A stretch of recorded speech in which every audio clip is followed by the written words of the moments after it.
Before we get into this report, I must issue a brief disclaimer. The following describes extreme domestic violence and may be triggering for some of my audience. Sandi T's near-death experience, taken from the Near Death Experience Research Foundation.org. I've had several NDEs, but I've written about 3. The Out-of-Body Experience NDE. Sometime between the ages of 5 and 7, I died. I was strangled, and the woman went too far in her fit of rage. I was taken to the hospital since I was unresponsive. They attached me to all kinds of machines. The doctor was furious, saying they'd abused and killed me. He put me on an EEG machine to try to prove that I had brain trauma caused by the strangulation. They performed extraordinary measures and did get my heart to beat again. However, as I remained unresponsive, the doctor argued with my foster parents to remove life support because I was brain dead. I then flatlined and was officially declared dead. I was watching as I stood beside my body as this all went on. I felt very impartial, with a leaning towards relief. My suffering of these people had been catastrophic. For instance, I was forced to eat dog food from the floor. They shoved a hot, curling iron inside me. I was so severely abused that my uterus was 75% scar tissue at the age of just 8. And there were many, many more episodes of severe abuse. But this is enough to set the stage for the near-death experience. As I stood next to my body, I was relieved the suffering was over. I became aware of a being of light standing beside me. The being said, "Follow them." I turned back to watch the foster parents and the doctor leaving the room. I followed in their wake. We went down a hallway and through a set of closed double doors that swung open and closed behind us. We went down another hallway and around a corner to another set of similar double doors. They continued the length of another hallway to stop at an office just before another set of double doors. They went inside and the doctor and the foster parents began to argue. The being said, "Remember exactly what they say." And I did so. Later, I replayed this conversation verbatim to those involved in it. While they continued their argument, the being turned to me and asked, "Are you ready to go?" What are you?" I asked it. "Don't you know?" "Well, no, of course I don't." I wondered why it would expect me to ask a question I already knew the answer to. As an autistic person, I was, and often am still, a very literal type of character.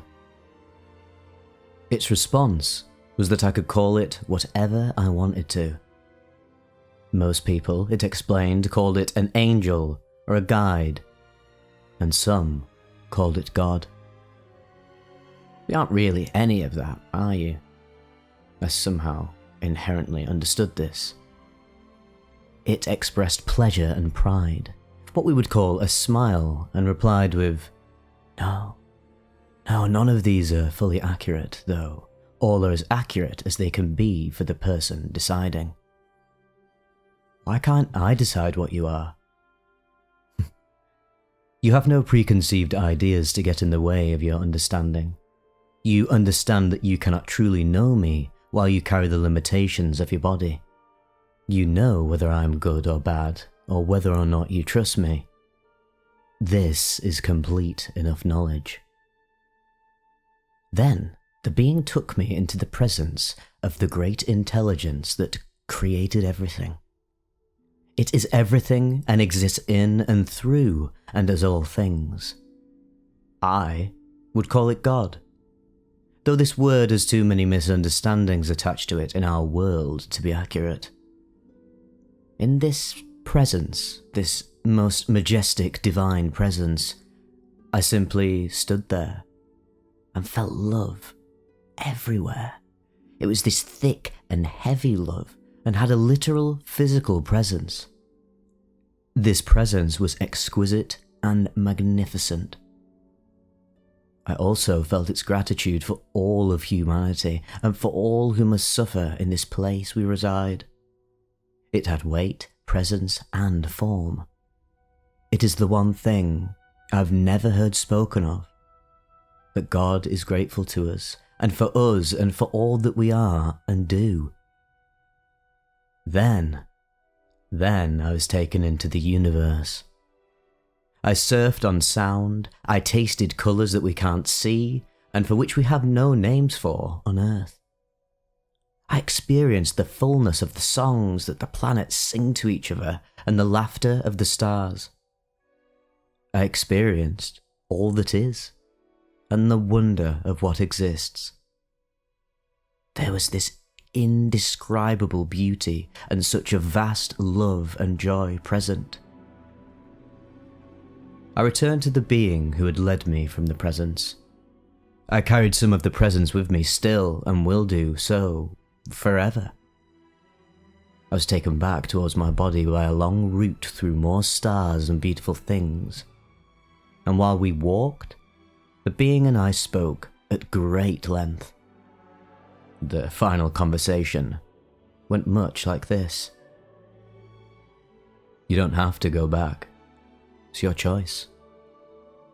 But if I don't go back, I'll have failed. Much will fail.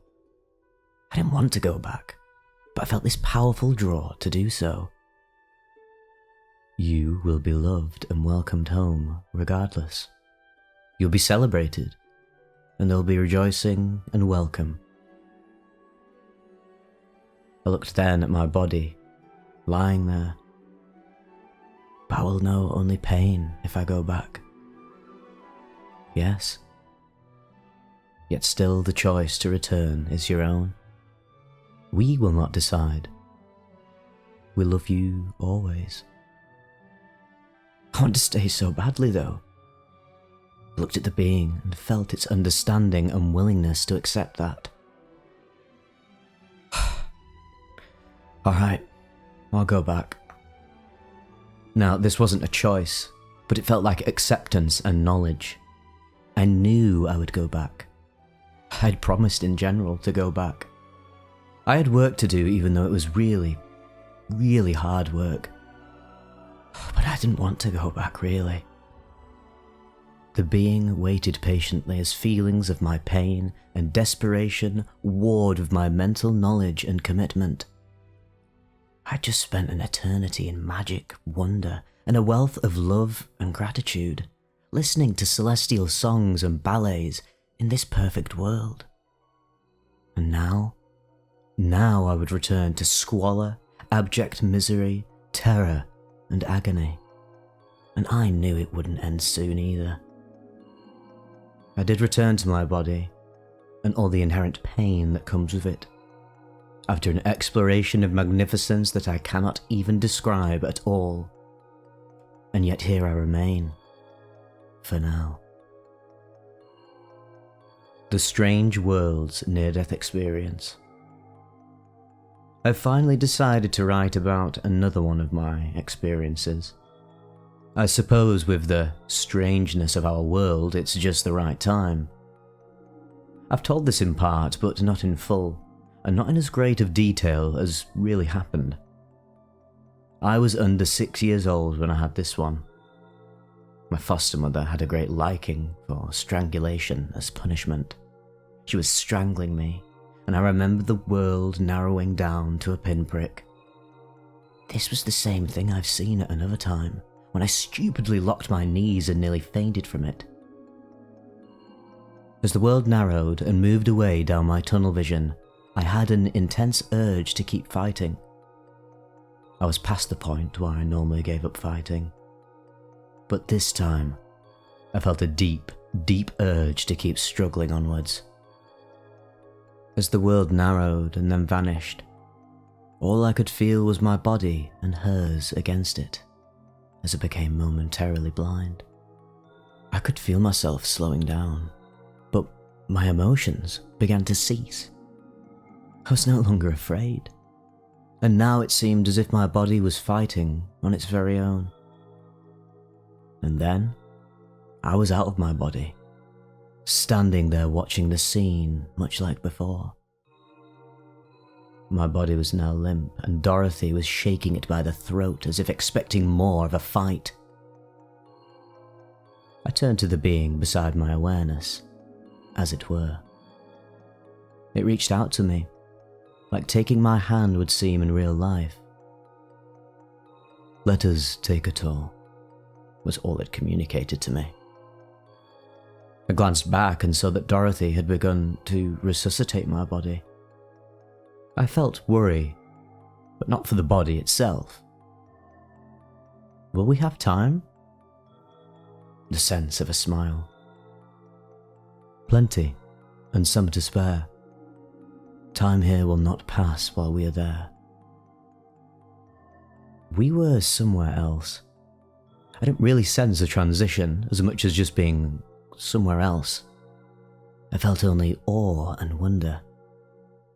We were at the base of plants that were like trees but more akin to seaweed. They waved back and forth like great fronds of ferns. They were either red or gold. The red ones had gold veining. The gold ones had green veining. Moving gracefully through them were intelligent creatures, almost impossible to explain. They glowed with bioluminescent light, though they were what you might think of as mermaid-like in appearance. They were long and lean, their faces narrow, but still kindly and elegant. Their eyes were wide set, but not quite on the side of their heads. Their fingers were webbed, and light seemed to move along the surface of them. I understood that this was a different world and a different planet than Earth. This world I was in, if you can even call it a world, was completely covered in water, and they had no concept for earth, dirt, or ground. They lived their entire lives on the water currents of their vast world. And we sank deeper into this world, where there were more strange creatures to behold. These creatures were similar, but less evolved. They were curious and able to senses where the other creatures had not. They were gentle, filled with joy and pleasure at our presence. They flocked around us, similar to dolphins. These were of a colour we have no word for in our human language. Oddly, I no longer remembered the colour as soon as I returned to my human body. Although saying that, how can I remember it when there are no words to describe it? These creatures lived down in the darkness where their sun could not reach, and they saw in colours that we humans cannot. They were like joyful dogs greeting a long-missing beloved human. They made these strange sounds which I knew my human ears would never be able to hear. These high-pitched sounds, but the sounds were not painful. These creatures actually sang in these beautiful high sounds, and the sound travelled in the water. It was then that I noticed that I could hear others of their kind returning their song from far, far away. I could hear and understand their very simplistic song about visit, joy, and how great was their teaching. In my human thinking, I had come simply to see, but they believed that I had come to learn, and they to teach me. And so I went with them, at the gentle urging of the being beside me. They took me into their homes that were honeycomb-like caverns under the ground, where the water flowed in musical patterns. We swam in these caves, and they showed me how much was alive around us. Algae was on the walls. Some of the caves were inhabited by microscopic life that grew in small, hard shells and created walls in the caves. Some of them were gigantic, ancient life that grew cone-like huge shells and ate of the life that bloomed in the water. These gigantic creatures could sleep, sometimes for decades, before the algae bloomed and awoke them. They showed me the way to know when they were going too far up, and I could feel the sense of coming apart when they reached the limits of their depth altitude. They then showed me another school of their kind, which swam around me in circles, brushing against my energy and asking me to bless them. And so I did. I blessed them and told them they would prosper for their kindness, for their washing away of some of my grief. They left, satisfied that they had given and received blessings duly in return. The pod I was with brought me back to their own place again where we had met. They wished for a blessing in their turn. I told them that they would grow greater because they had taught me, and they too were satisfied. Then we went up into space and travelled among stars and planets. Although not occupied by life, each was beautiful in their turn. When it was time to return, we came to my body almost precisely as we had left it. This was odd to me, because I'd just spent eternity among the strange creatures of the other planet, among the stars, the gas giants, ringed planets and frozen planets, and burning magma planets. I stood at my body and looked back at the being. It was infinitely patient as it waited. I did not ask, and it did not make any suggestion, but I knew it was time to go back. I felt this overwhelming surge of love for that being, and then I felt the emotions of my body as I woke up coughing and vomiting. The download near-death experience. I was with the sadistic torturers, foster parents, from the ages of 3 to 7 years old. It was during these times that I had my NDEs. I will do my best to make this coherent. It's sort of like trying to unpack someone else's clothing and put it away neatly in a house you've never been in before. It's overwhelming and hard to put things into logical and understandable order in this context. If there is one thing I want to make sure is understood here, is that I did a lot of fighting against what I was told, taught, or had downloaded during these NDEs. And this one, in particular, has plagued me for my entire life. I'll do my best to express my own struggles over it at the same time that I try to express the messages here clearly.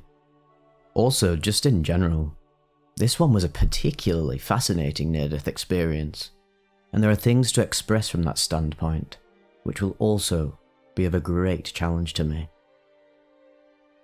But anyway, here goes. As I rose from my body, I found my friend waiting there for me. My friend was a humanoid-shaped form of light who radiated kindness, love, and patience. We ignored the commotion of the foster mother trying to revive the body. I stood looking up at the body. Everything is up from the perspective of a child, although I could clearly see everything around me. What is it that you wish to ask, but have not? It conveyed the question soundlessly. Why? And with that question, I asked a dozen others. Why me? Why suffering in general? Why this horrible world of ours? I mean, why did I even go back when I could leave? Why would I come here and accept these horrific things when I am, in essence, a spark of the divine, this portion of this great intelligence? I just don't understand. It was a cry of confusion, anger, pain, and loss. It held out a proverbial hand and asked me, "Are you sure you want to know? All that you suffer now will go easier on you if you do not know." I pondered for a while, searching myself. Did I want to know if it would bring me more pain? In the end, I decided I did want to know. I could tell that my friend already knew my decision anyway. There was a nod, and we were off. First, we went into the chamber of the Great Intelligence, what you might call God. This was the loving, vast, incredible being who made all things, is all things, and exists as and through all of them. I received the download that answered my questions of why, as far as I am allowed to have those answers while here on Earth. And after a great length of time in that presence, I reluctantly went with my friend, and it took me to a world with two suns. One sun was brilliantly red gold, and the other sun was this pale white. One even might confuse it for a moon, if they had only known Earth's skies. But in that place, I knew it was another sun. It was smaller than the greater sun, but greater by far than our own. Both suns were many millions of times further from that planet than our sun is from ours. This planet I was on had these vast cities, unlike anything here. They were magnificent, towering edifices that were gleaming with this crystalline sheen.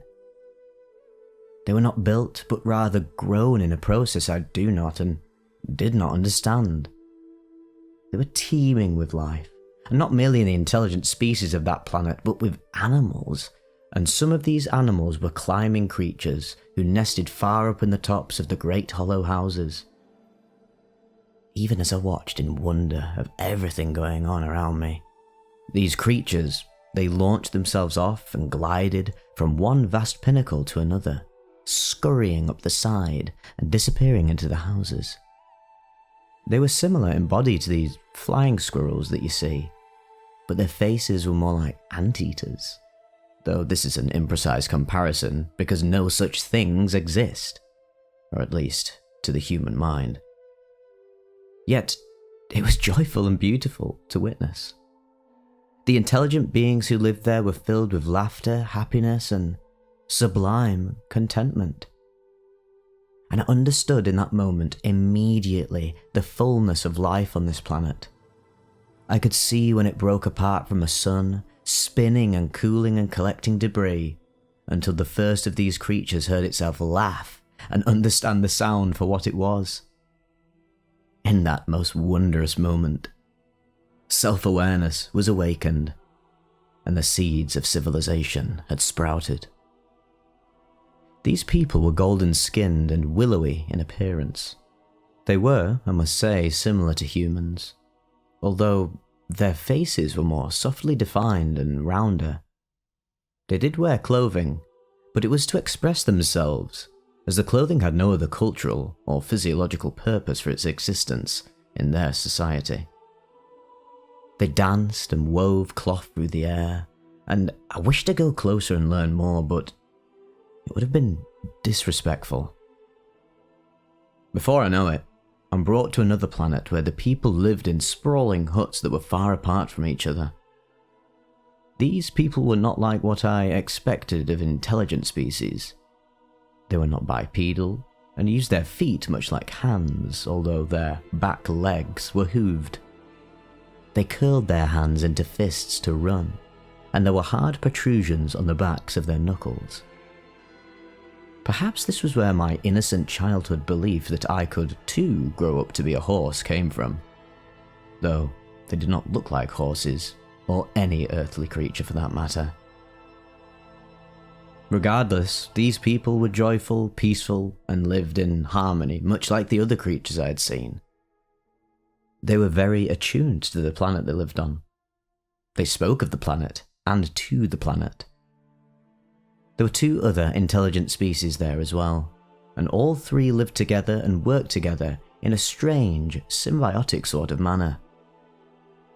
The tents these creatures lived in were made by gentle ape-like beings, and the ape-like beings were carried on the bellies of the four-legged beings.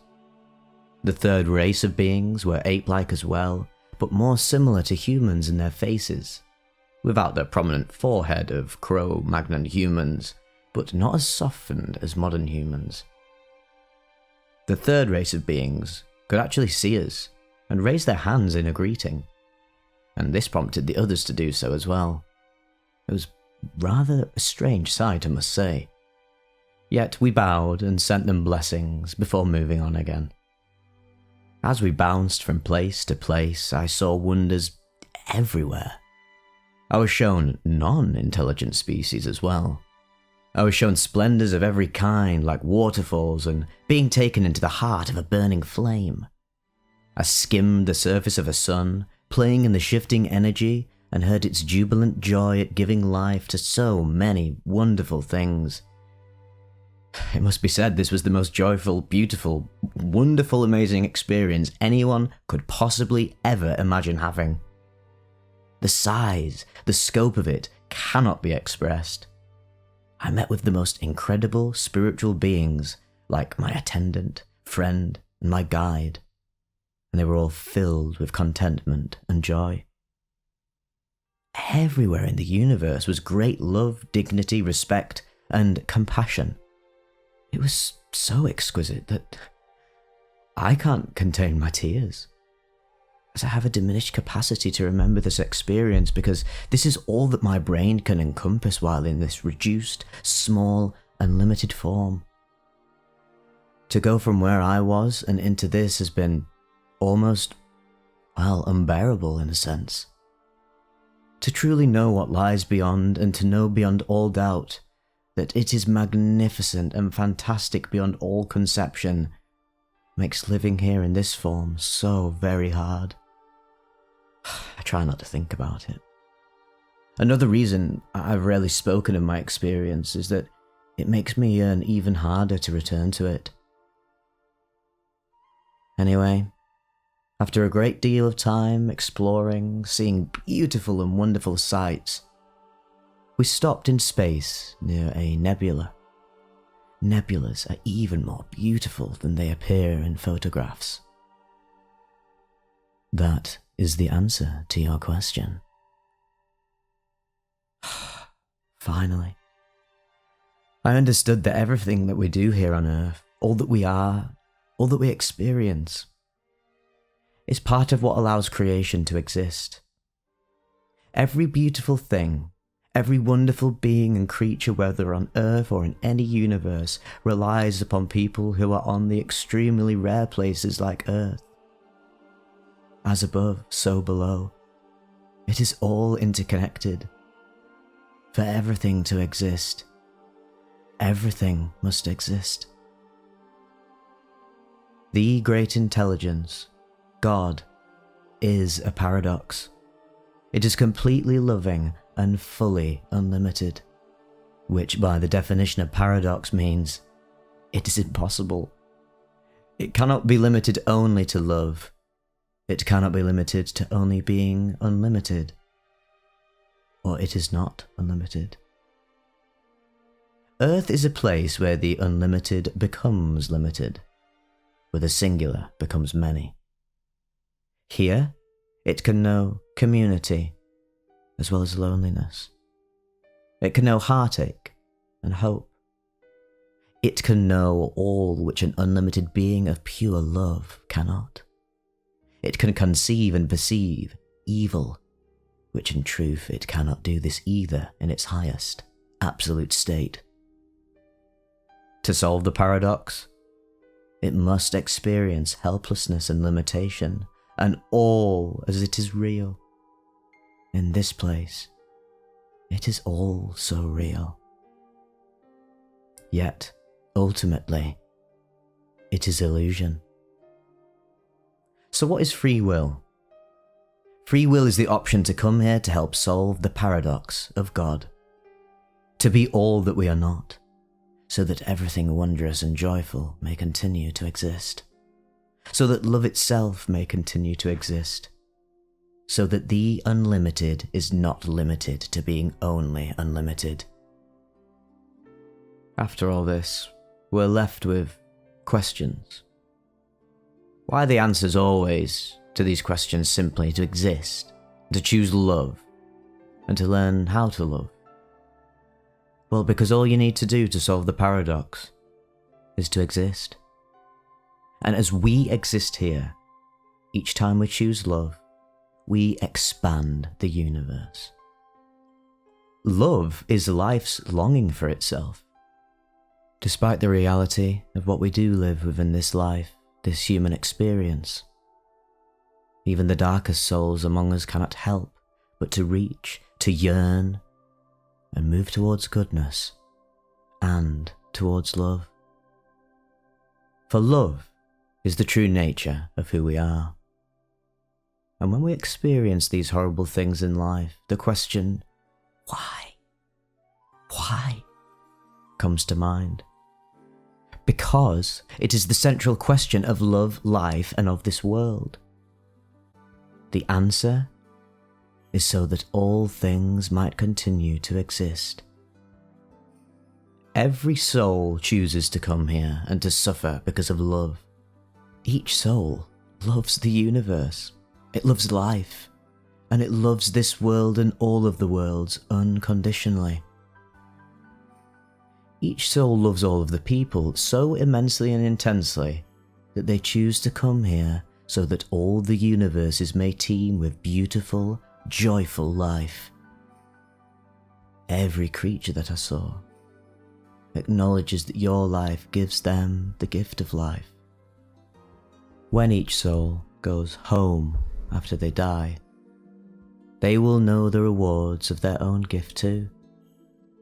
That reward for their sacrifice will be joy, love, and a feeling of incredible, wonderful, beautiful joy at the life and the love everywhere in the universe. When you go home, you meet your own soul. You willingly came here to forget yourself. You willingly came here to save every beautiful and wonderful thing. By suffering what God cannot, you give the gift of life.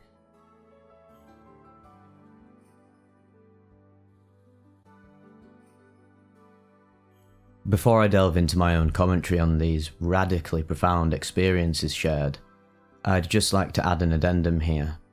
At the end of every near-death experience report on this site, there is a detail of background information, elements to the NDE that are shared between the experiencer and an interviewer. Background information: gender, female. Date of NDE: occurred between 1975 and 1976. NDE elements: at the time of your experience, was there an associated life-threatening event? Yes, during violent abuse, strangulation, clinical death, cessation of breathing or heart function. My foster mother at the time enjoyed using strangulation as punishment. She had learnt child CPR, so she could resuscitate me after she had taken her rage too far. How do you consider the content of your experience? Entirely pleasant. Did you feel separated from your body? Yes. I followed my foster parents and the doctor out of the hospital room, down a long corridor, through double doors, which closed behind them. They went around another corner, further along the hallway, and through another set of double doors which also closed behind them. They entered an office and closed the door. There they proceeded to have an argument. When my NDE was over, I told them what I heard, word for word. The doctor was shocked, and I remember him holding my hand. My foster parents were enraged and called me demonic. The doctor verified that what I repeated to them was what was said. My foster parents acknowledged it as well, but of course, they considered it to be because demons told me this. I clearly left my body and existed outside of it. That much is clear to me. How did your highest level of consciousness and alertness during the experience compare to your normal everyday consciousness and alertness? More consciousness and alertness than normal. There's no comparison, really. The difference is something like how I am in this world when I'm almost, but not quite, asleep. Then I start to dream and know I'm dreaming, but can't do anything about it. And over there is like when I've had way too much coffee and I'm practically buzzing with energy. I was me, but I was so much more of me. At what time during the experience were you at your highest level of consciousness and alertness? I couldn't say really. I was incredibly aware and alert the entire time. Immediately upon leaving my body, I was more alert and aware than I've ever been otherwise in my life. Were your thoughts speeded up? Incredibly fast. Did time seem to speed up or slow down? Well, everything seemed to be happening at once, or time stopped or lost all meaning. I was outside of time and spent this eternity playing there. When I returned here, only moments had actually passed. I was not synchronized anymore with Earth's time. Were your senses more vivid than usual? Incredibly more vivid. Please compare your vision during the experience to your everyday vision that you had immediately prior to the time of the experience. I could see everything around me. It was a 360-degree vision, but I could also see above and below. I could see on a subatomic level. I could even see on a cosmic scale, although I couldn't have articulated this until I got older and had the language to describe it. And I could see colours, but I could also see smells, synesthesia if you will. I could see how something would feel. I could see into time, and I could see through things. Please compare your hearing during the experience to your everyday hearing that you had immediately prior to the time of the experience. I could hear everything. I could hear the sound stars make.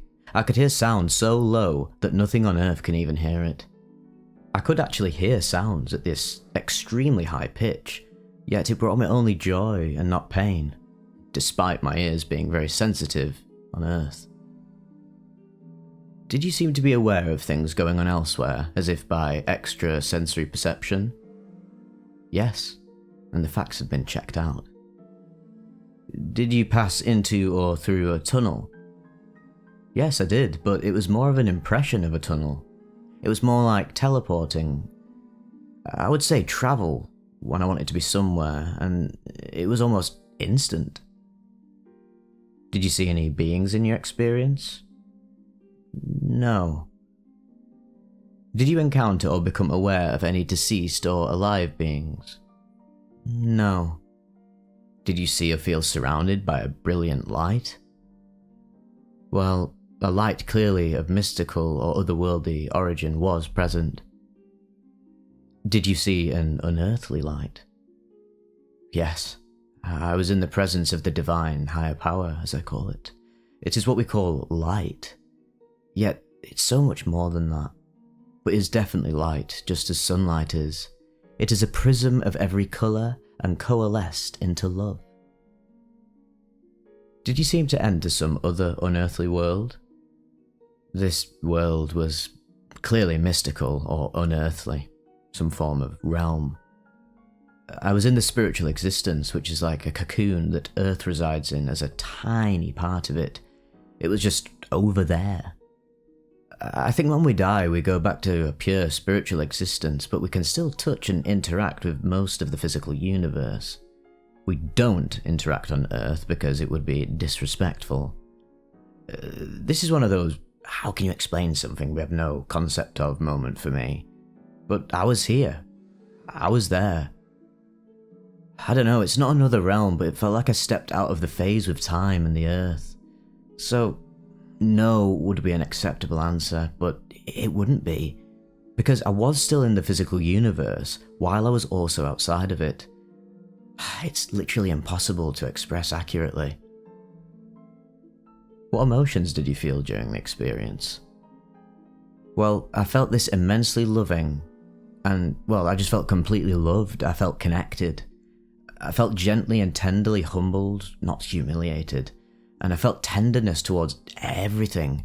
Such incredible tenderness, and experienced a feeling of tremendous honour and awe. I was awash in a vast sea of joy, and I experienced unimpeded laughter of sheer and unhindered delight. Did you have a feeling of peace or pleasantness? Yes, an incredible peace or pleasantness. A feeling of incredible joy. Did you feel a sense of harmony or unity with the universe? I did. I felt united or one with the world. Did you suddenly seem to understand everything? By everything, I mean everything about the universe I knew. And I understood everything in an instant. I visited planets and I knew everything about their societies in an instant, about the history of their world. I knew about respect and why it's the single most important thing in the entire universe. That respect is equal to, if not greater, than love. To disrespect another is simply unthinkable on a spiritual level. It's not a crime or a sin per se, it's just no one would ever. What a bizarre idea. There were things I didn't know, but I knew that I didn't know them, and that it was perfect that I didn't. Did any scenes from your past come back to you? No, they did not. Did scenes from the future come to you? Scenes from the world's future. I did see some from my own future, but not really as this will happen, but more as promises. All but one has actually come to pass. I was shown future struggles of the world, and I actually almost clicked no because I'm not intended to give them out, and it seems lame to say, yes, but I cannot tell you, a bit rude even. Suffice it to say that the upheavals and struggles people are afraid of will pass. When I was told that there would soon be a generation who would be more spiritual but far less religious in a dogmatic sense, it did not seem remotely possible to me. But I was told that the trend would continue, and eventually the world will be loosely monotheistic, with religions becoming conduits for altruism, and churches would be about connecting and forging friendships, instead of places of external worship, which is I guess what they call religion. Did you come to a border, a point of no return? I did not. Regarding God, spirituality, and religion. So what was your religion prior to your experience? Christian, Protestant, had no religion really. I wasn't taught anything as my foster parents considered me, well, retarded. I was told Jesus doesn't love dumb animals like myself.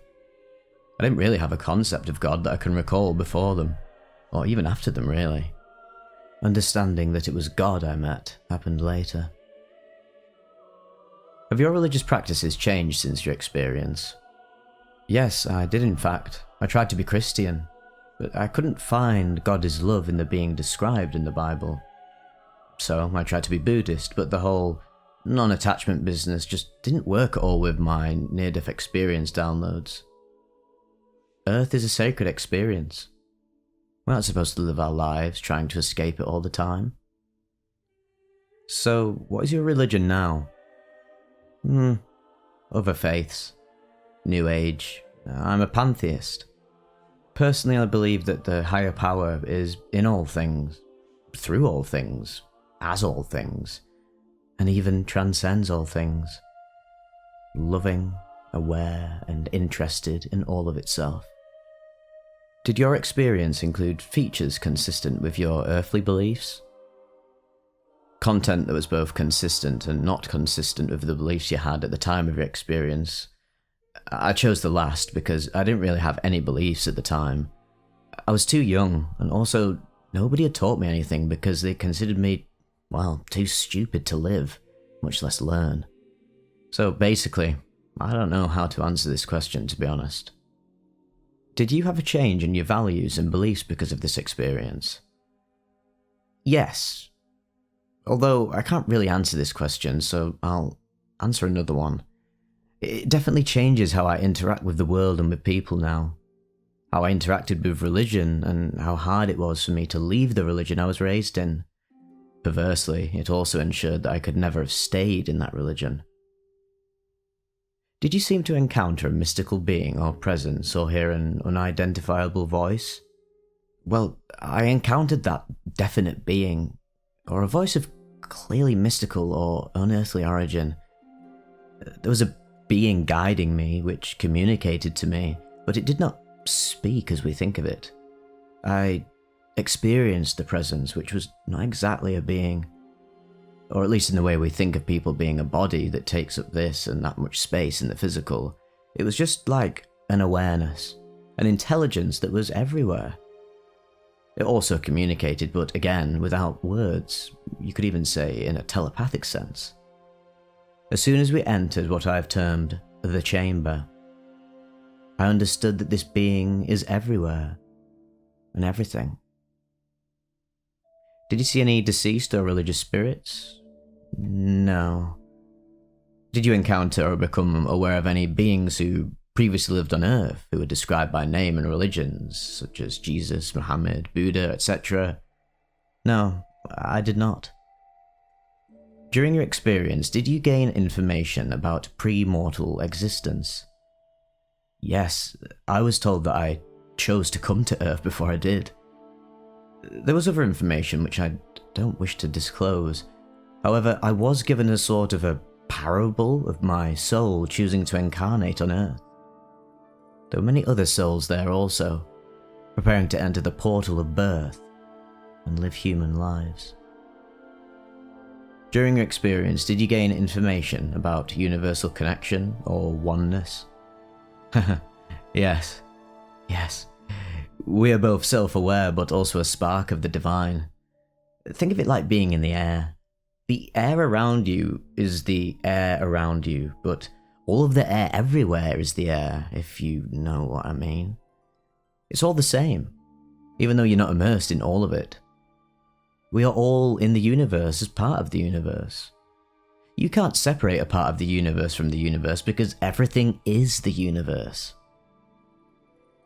During your experience, did you gain information about the existence of God? Well, yes. I was taken into the presence of the divine intelligence, or so that's what I believed it to be, or felt it to be even. I just knew it, actually, and it knew me. This, I must say though, actually caused me a lot of problems, especially when I deconverted from Christianity. After I was taken from my foster parents, I was raised Seventh-day Adventist by my mother's parents. I must say that I actually did struggle to leave, because, well, I absolutely knew beyond all shadow of a doubt that there is a God, and that it is absolutely loving, not a single doubt of either. Concerning our earthly lives other than religion. During your experience, did you gain special knowledge or information about your purpose here? Yes. Only because most have forgotten it, not because of anything special about me. I know about our purpose here, but I still fight it. I still cry and rant and wish I was over there again. I still rage that my soul chose such a mind-bogglingly difficult life. I hate it sometimes for what I see as arrogance in doing so. It chose to suffer, but it feels like I, the awareness, am the one who suffers, and it just feels unjust. I often wish I didn't know. During the experience, did you gain information about the meaning of life? Yes, and I've gone into full detail in the NDE. I will thus be short here. We exist to solve the paradox of an unlimited, loving God. This paradox is utterly mind-bending, yet it explains the all. The all cannot be limited only to love, or it is not unlimited. Yes, it is indeed limited to love. It cannot be unlimited, but create a stone it cannot lift, unless it can. Well, we are the answer to that quandary. We experience the rock I cannot lift as real. So God experiences limitation as real, through us, with our spiritual permission. Since we are a part of the divine, it is experiencing it as we do. Your purpose is to exist. Everything else is gravy. During experience, did you gain information about an afterlife of sorts? Well, an afterlife definitely exists, yes. I was given my out-of-body experience to help me understand this. I was also told very explicitly the information in full was downloaded to my mind. Part of it was locked from my ability to understand it until later, but from the very beginning I knew beyond all doubt that we do not cease to exist upon death.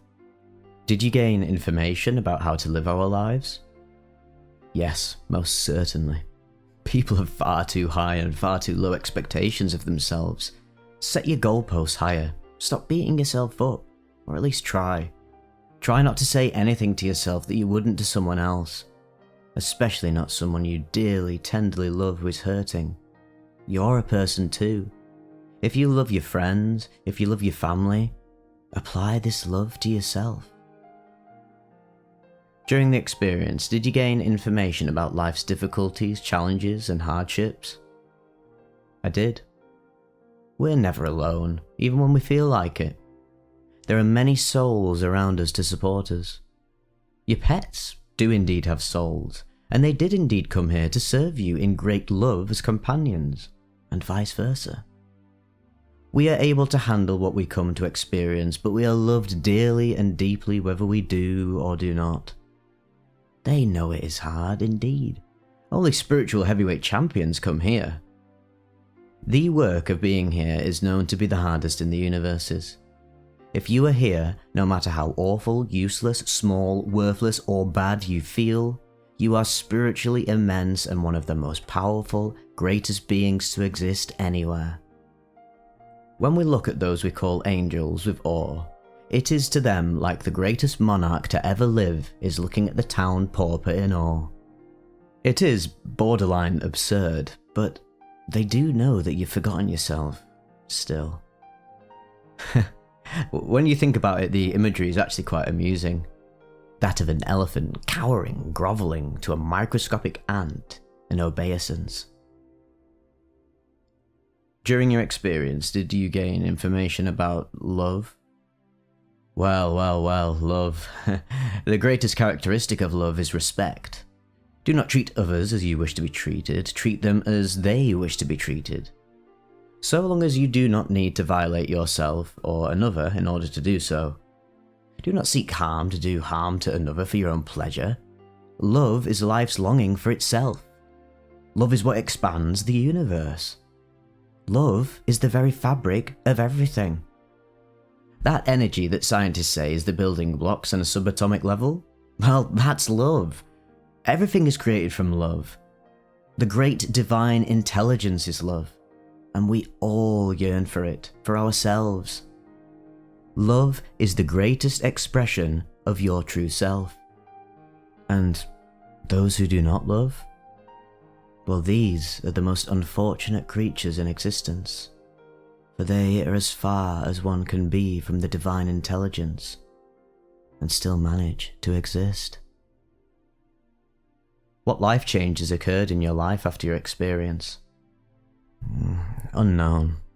I mean, it's hard to say. I was such a small child at the time. However, it has been an incredibly mixed blessing throughout the years. I must say, I have always been suicidal. At first, these kept me alive because it was literally the only love I had experienced in this life. The starkness of my childhood cannot be overstated. Obviously, I nearly died for good.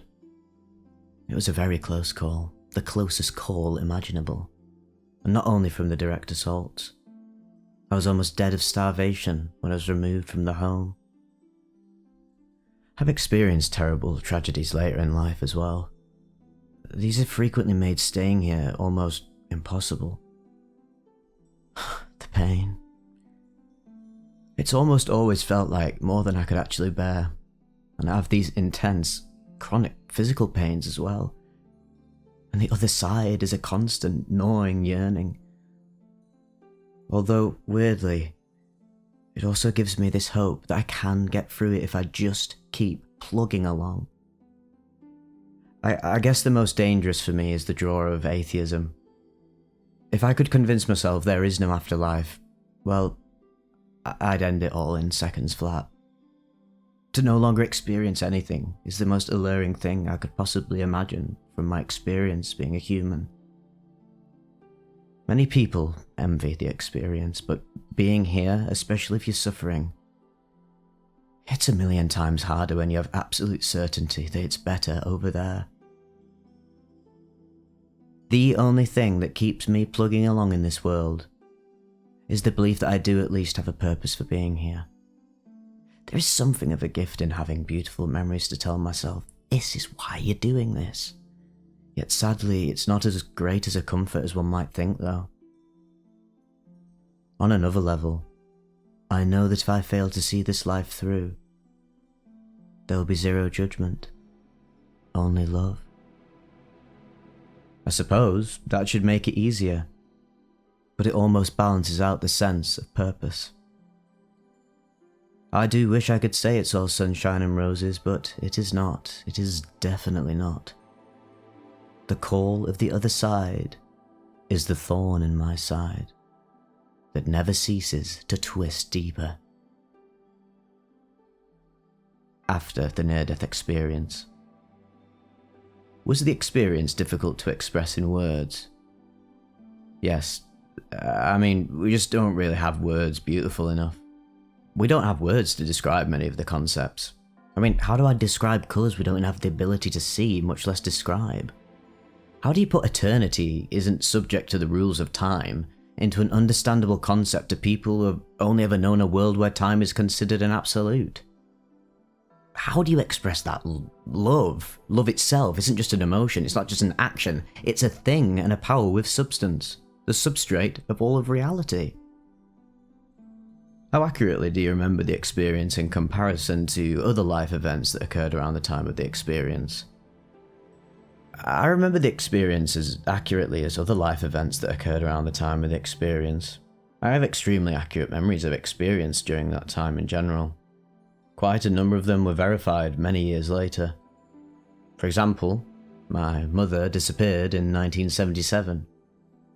I remember events which were corroborated in 1996, and then were further confirmed in 2016. Many people like to cherry-pick my memories, accepting only the ones they agree with. If only I had a similar luxury. Do you have any psychic, non-ordinary or other special gifts after your experience that did you not have before the experience? Yes. I prefer not to talk about that. I was actually exercised as a child repeatedly because of this. Let's just say that my intuition is now very uncanny. Are there more or several parts of your experience that are especially meaningful or significant to you? It's just being in the presence of divine intelligence. For that, more than anything else, I remain here. Because of my love for it, not its love for me, I must add. Its love for us is unconditional. My love for it is unconditional too, so far. Perhaps one day I'll still fail it. I fear this is so, but for now, I have not. Have you ever shared this experience with others before? Yes, and only recently. I did once, years ago, but as privately as I could. I did as a child and was exorcised because of it, so I fell silent for decades. Then I was afraid of all the accusations of demons and such, so I remained silent even longer. Most who have heard it have found some peace from it. Others feel a need to aggressively try to debunk it or to ask me stupid questions like, do we still drink beer and fart in heaven? Which were amusing only for a short time.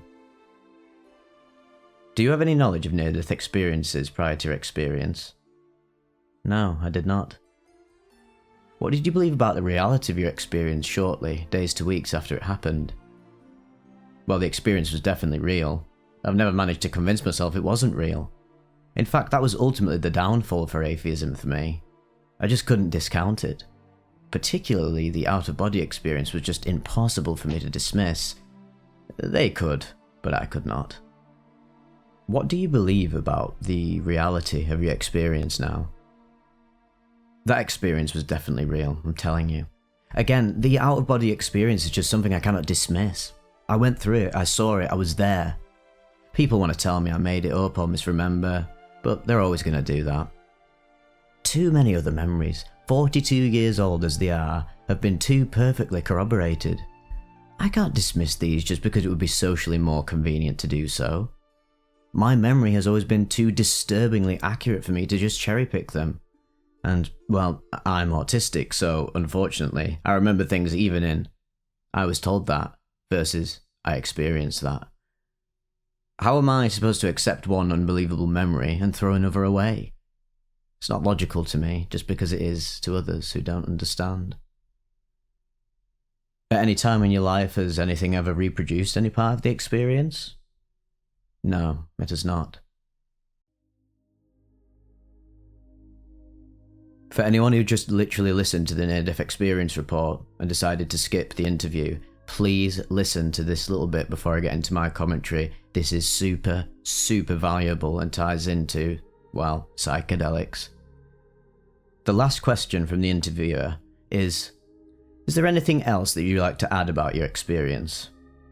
To which the experiencer replies, "Well, I did try psychedelics, LSD, given to me without permission, and I actually tried salvia divinorum twice. I'd like to copy and paste the differences here if I have room. So, I attempted to re-experience NDEs through psychoactive substances. I was given LSD once without my permission, and have tried salvia twice. I will go into far more extensive discussion here than I did previously, so it is important to understand the limitation of my experiences. The LSD trip was positive. The first salvia trip was positive. The second salvia trip? Not so pleasant, but not frightening as much as just not really pleasurable. Descriptions of the trips can be found below. There are very, very huge differences between the two experiences. I constantly see the argument that NDEs are induced by hallucinogenic drugs in the system. Typically, people try to use DMT as the go-to, but some say, or other drugs in the system perhaps, may also lead to hallucinations. I mean, I've also had mild hallucinations while on morphine for pain. I don't take morphine anymore, and asked the hospital to list it as an allergy because I detest it largely for that reason, but also because it aroused involuntary negative emotions in me. So, let me explore the differences here. Some of these, such as ketamine, I will mention based on what I have read about other people's experiences and what online research has shown me. Outside of LSD and salvia, I actually have no personal experience. I've only ever read others' experiences, and as we all know, not everyone posts every experience to the internet. When you wake up from an NDE, it still seems real. When you come out of a trip, whether positive or negative, it was obviously a trip, and that's how it feels afterwards. For people who have experienced neither of these things, just think of it like as if you wake from a dream. You know it's not real, and this is similar to coming back from a trip. So the similarity in both the NDE and the trips, I did feel like I gained greater understanding and knowledge. The drug trip takes you on a trip. When you have an NDE, you go on a journey, or at least this is how it feels to me. The difference is taken versus going on, meaning one felt like it was happening to me, the other felt like I was aware, alert, and contributing directly to the experience, if not actively guiding it. I followed my guide because I wanted to, not because there was no other option.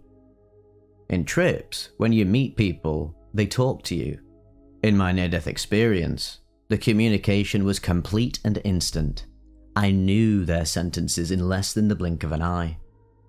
A full conversation happened in a flash. No one narrated or spoke aloud.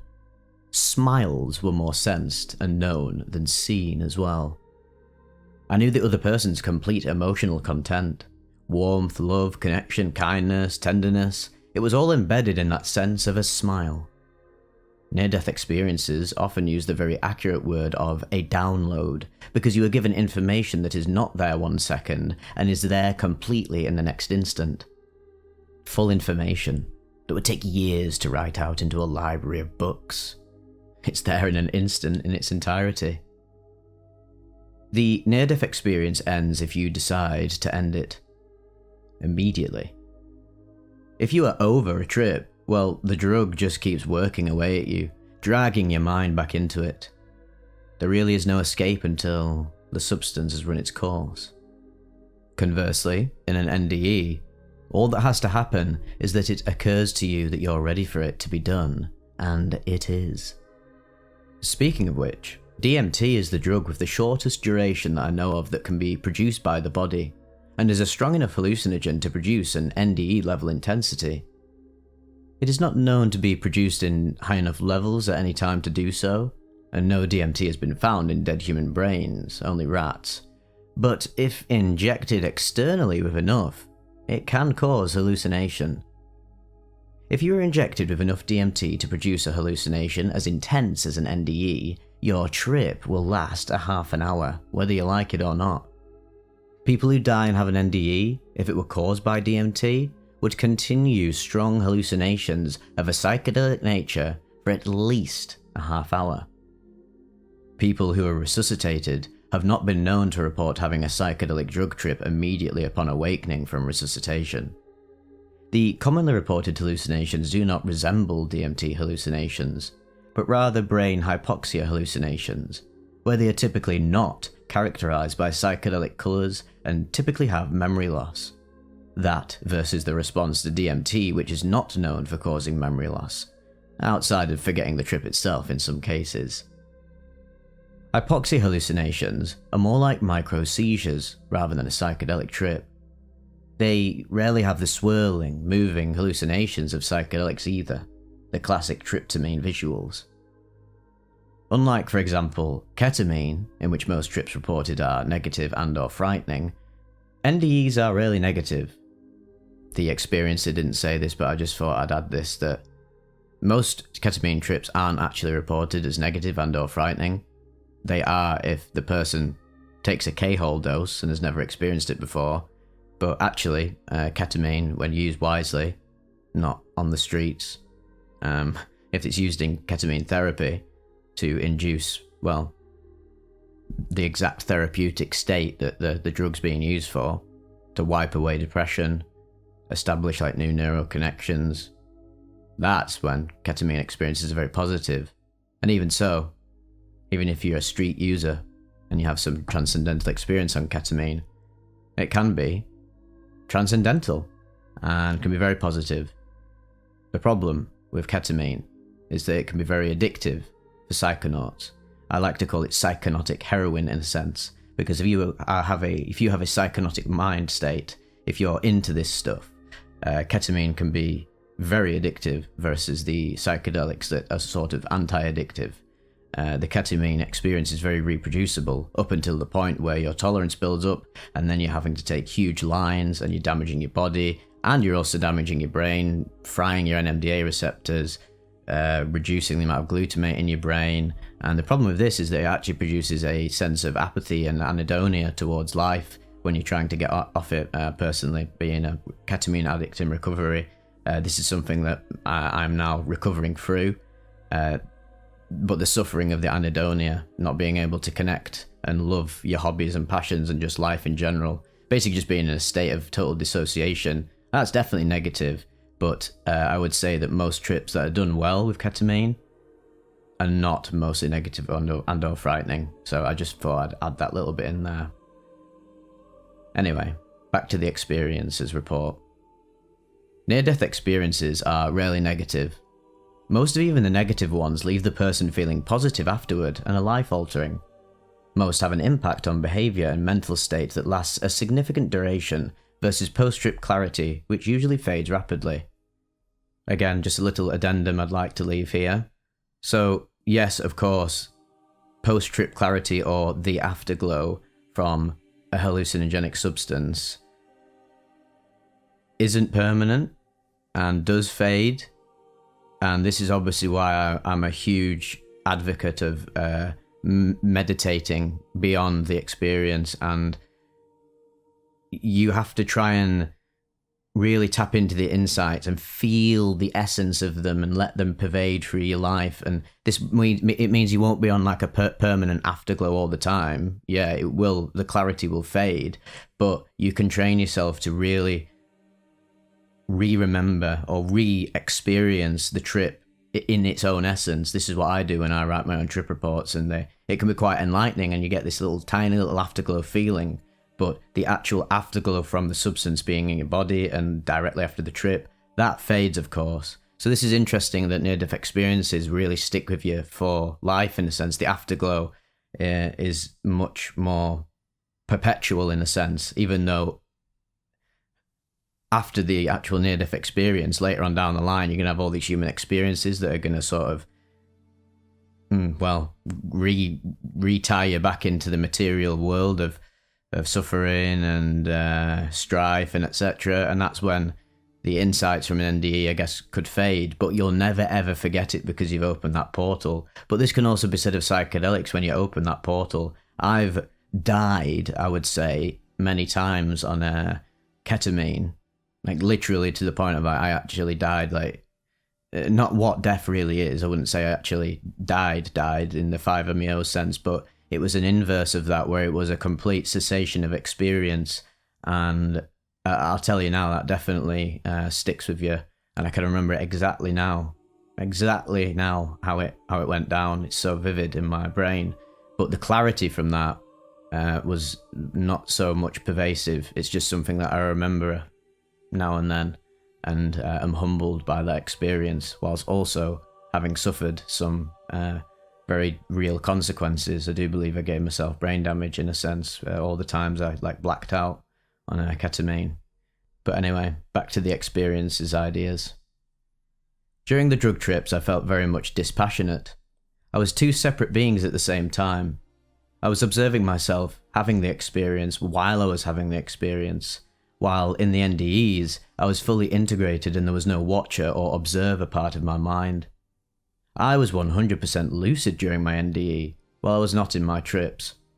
I like this way that they've described it here, because it's often said that a trip, you've just got to surrender to whatever it shows you. It's like getting on a roller coaster, isn't it? You've just got to accept how the roller coaster twists and spins and surprises you throughout the whole experience, and the suffering will come from the surrender. It's funny, isn't it? You could get on a roller coaster, the most intense roller coaster of all time, but it's guaranteed to be 100% safe, yet there's still going to be this sense of fear getting on it because you have all these expectations and assumptions, and these assumptions can bubble up and result in the fear and unnecessary anxiety. And if you're on that roller coaster the whole time and you're just in a state of fear, even though it went completely well, you might come back from being like, well, fuck that, I'm never doing that again, I feel sick. Whereas actually it wasn't the roller coaster's fault, it was your reaction to it, if you will. Well, obviously that's a very shallow metaphor, but I think you get what I'm pointing towards. But it's interesting that during an NDE you can be 100% lucid. I wouldn't say that that's an impossibility during certain trips to be 100% lucid, but in the highest states you are very much going to have to just roll with it and see where it takes you. So I agree with them there. She goes on to say that only part of my mind was aware of the world around me in my trips, and it took me quite some time to come to awareness of when I wanted to do something when I was tripping. Even the moments that I was forced to lucidity by the drugs, I still felt somewhat out of my own control, and often had to disregard or ignore things that kept happening against my will, of which I will explain below. My vision was not merely enhanced in the NDE, but was, for the lack of a better word, almost supernatural. Not only did I have full vision, not 360 alone, I also saw above and below myself, but I also saw colours human eyes cannot. This is what we would call synesthesia. Anyway, I thought I'd explain some of my reasons for significant disagreement with the common assumption that it's just like a trip on psychedelic drugs. Onto the trips, so that people can kind of get an idea of what I experienced and the differences and similarities. With LSD, I was given LSD by a then friend while I was at a rainbow gathering. I was invited by an indigenous person to an indigenous gathering in the woods of Colorado. The old, don't drink the Kool-Aid was the case for me, except she put it into the orange juice. She did at least tell me what she had done, and it started with a quieting a part of my mind that I actually really felt I needed and did not want quieted. I felt utterly disconnected from the world around me and actually disliked the sensation. From there, after I asked her not to take us to town, she wanted to go to Kmart, she took us into town. Well, I was too far into the psychedelic trip to argue sufficiently for myself. I was unable to counter her arguments and felt I just had to give in. In the car, I experienced the breathing walls and the typical brilliant colours that are described on LSD. I felt the melting sensation in my body and head. I didn't really like it, to be honest, but I didn't hate it. I did, though, enjoy the breathing look of the back of the seat of the car, and it did seem my vision was enhanced. While colours were more vibrant, they were not any that you can't see with your human eyes. The journey through the store was eventful and ugly. My friend broke something. I tried to get her to let me buy it. I was raised that if you break it, you gotta buy it. She refused, and they took her back to the back room with security, and she was banned from all Kmarts for life. As for me, well, I was sat out in the front waiting for her, still tripping and struggling against the hallucinations that kept coming all over me. I did not go on what any might call a mystical journey, as I did in my first Salvia trip. My first trip on Salvia Divinorum was, well, it was extremely pleasant. I'd put on some Beethoven, and I experienced it with a very mild sense of synesthesia, particularly as compared to the NDE synesthesia. I could see the music. I also became aware of the fact that sound actually has physical presence. For some reason, I thought this to be the most amazing realization, that although it travels through walls, it's physical waves of sound. I then saw a hallucination that was on a psychedelically brilliant shore inside a house while it rained outside. I saw the ocean as the most vibrant blue possible, the waves peaked by brilliant white, the fire crackling on the hearth as spectacularly brilliant and sinuous, and slowed down in the most beautiful way. The trip was very short, which is one of the reasons why I chose it, as well as it is legal in my state. And the come down was actually quite gentle. It was a very pleasant experience, but it was definitely a trip, and that was how it felt during and after. Well, my second Salvia experience in this trip, I experienced the physically melting sensation, which I had not the first time.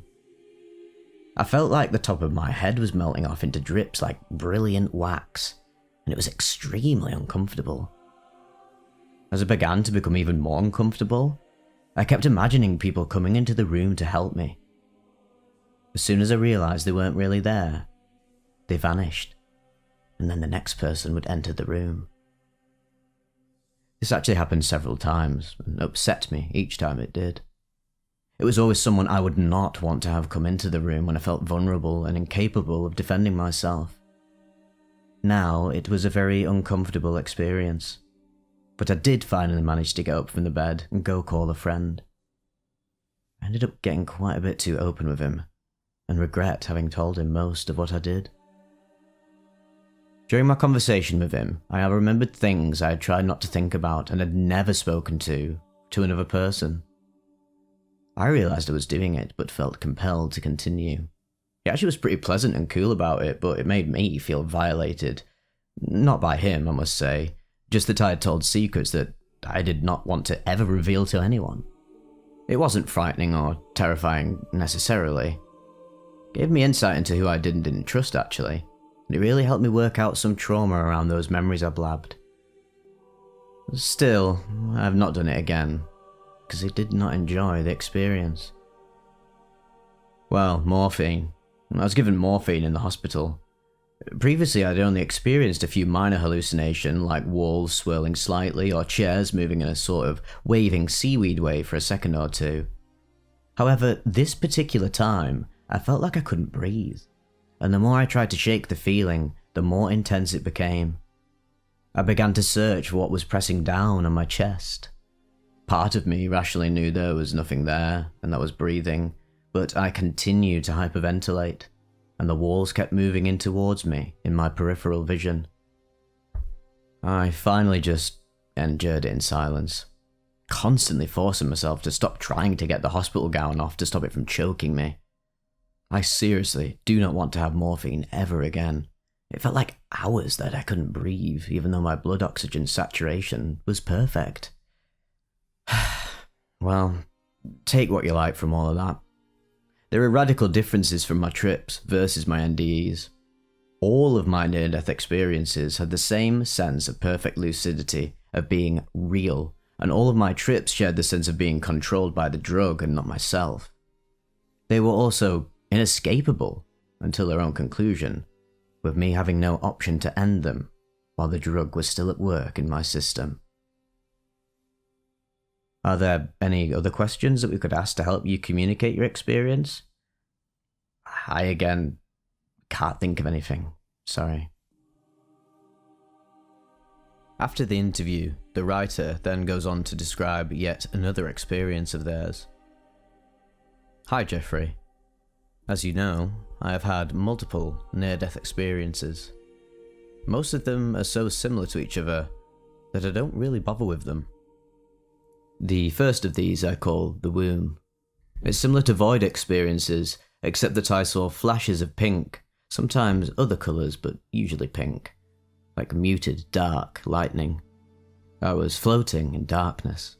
Everything was peaceful and incredibly calm. I existed, and it wasn't frightening. I felt wrapped tightly in this immense love. I think it's important that you remember that I was between 3 and 5 years old. I was more in my human mind in this NDE than in any of the others, but I was more like a normal, inquisitive child, and without any of my impediments, brain damage, and autism. This one was also the result of the violence I experienced from foster parents as a child. I do not remember which punishment led to this one, but I vaguely connect being drowned and resuscitated with this one. I could sense what I usually call my attendant, the guide, the guardian angel, whatever you wish. It was there, as a presence, but not as a being of light this time, just sort of there on the periphery of my knowing. "What is this place?" I asked. "It is your memory," it answered telepathically. Being obviously smarter than the average idiot, I said, "I don't remember this, and this makes me laugh every time I look back on it. I was in the memory, so obviously I remembered it." I went on saying, "Why am I here?" "This was a place where you felt loved. You came here to feel safe." "Is this my mommy?" I thought on this for a while before saying, and I was 5 by the way, so mommy was a perfectly fine word. "Yes, but not this one." I didn't know what to say to that, so I said nothing for a while, just floating in the peaceful, weighted darkness. There were pink flashes again, and I asked, "What's happening?" "Light is coming." "Am I getting born?" "No. This is the womb of creation. This is your way of understanding it." The first time I knew I was me. It made sense at the time. Yes, the first time you knew yourself. The first time you felt love. That's when you know yourself? When you know love, you know yourself. I felt rather clever figuring that one out. I still laugh at the childlike joy I took in this deep tidbit. Lol. At this point, although I couldn't see a body or even really sense a body, I did what I would think of as flips or cartwheels. I exist. Again, I felt particularly clever and delighted by this. This realization filled me with an immense joy and laughter. You have always existed. You just forget from time to time. Now it was the attendant's turn to express amusement and great love towards me. I hung suspended in the vast sea of nothingness, watching the rare flash of colour around me. Then I admitted it was time to go, and we returned to my body. Whew, I seriously don't know how to describe this one though. There were people there, I was in an adult body, a woman. I was not me, I was in another body again. I don't know how to express that. But I was wearing a toga, as were all the people around me. As a child, I described it as wearing white curtains. I didn't have any idea what a toga was. The floor was granite in a way, but it was basically a hard, invisible surface, below which was a universe, like images of space, galaxies, nebulas. It was three-dimensional, but we could walk on it. Sorry, I know that's weird, like I said, I have no idea how to explain it. I would call the decor present ancient Greek, maybe? It's hard to say. White marble pillars to a white marble ceiling, like a temple without walls. It would be much like a party. Everyone was talking and calm and relaxed, happy. There were attendants like mine going around the party with drinks, these beings of light. "Come, they've been waiting for you," my attendant said after a few moments. It had been standing slightly to my right and behind. It grew larger and floated, and people moved away to let us through. They glanced at us and murmured, but went right back to their conversations after. The interesting thing is that it was all very sedate, calm and subdued, but I could feel the joy radiating off of them. They were very happy. I knew all of them, but yet I didn't. They were not ancestors of mine per se. They were not people I knew in person, but they were familiar. We travelled sort of a tunnel, but instant, and were in what I call the chamber of the higher power, the presence. I looked at the people around me. What is this? I meant the gathering of people. I knew where we were, but not why we were there or what this was all about. One woman who looked older came to me and put her arm around me. I found her deeply comforting. She said to me in the most gentle voice, "Don't worry, dear. Everything's going to be okay. But you have to hurry." She led me forward into the group where we had a conversation that I do not remember anything at all of. There were other such conferences going on as well. It was a very joyful conversation though, filled with happiness, hopefulness and gratitude, but it was also very serious and weighty. Again, I remember nothing except actually having the conversation and the feeling that pervaded it.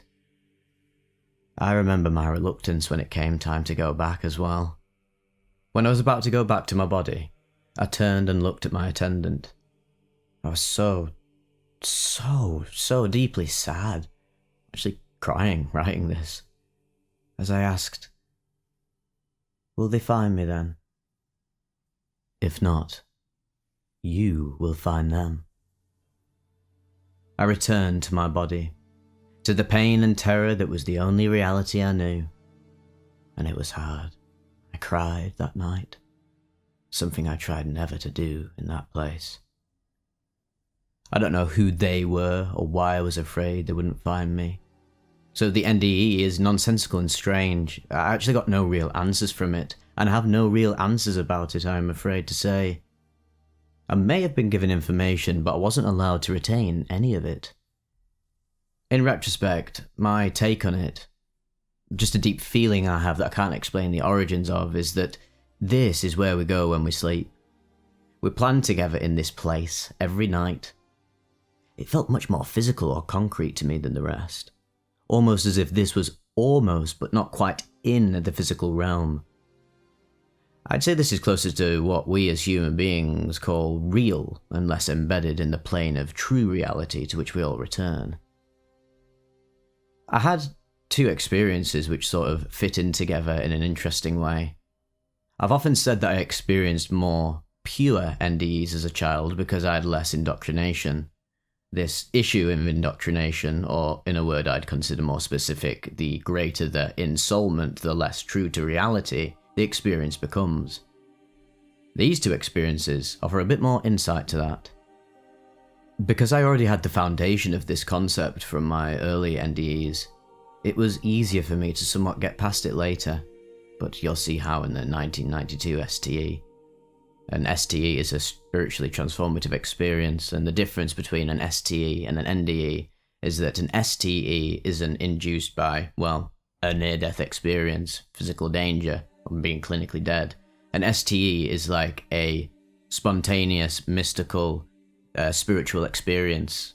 You can have this when you experience sort of numinosity, but taken to the infinite degree. Some people will just be walking around and have like, whoa, I just tapped into the mystical.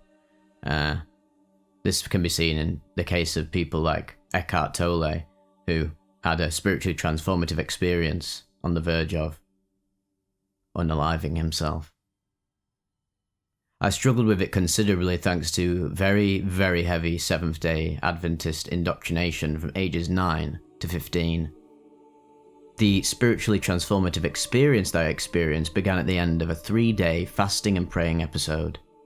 I was rapidly losing my faith in Christianity, and I was desperate to sustain it. I went out into the woods to fast and pray, and I actually did a water fast. I had nothing but water for 3 days and nights. And at the end of the fast, after I had some fruit juice as a way to begin transitioning back to eating again, I was lying on the couch and began to feel as if my body and soul were separating. I got very, very dizzy, and the world seemed to fade in and out just before the experience and vision began. I lay down on the couch and fell asleep, or perhaps it was in that pre-sleep twilight area, I cannot be sure. I felt myself rise from my body.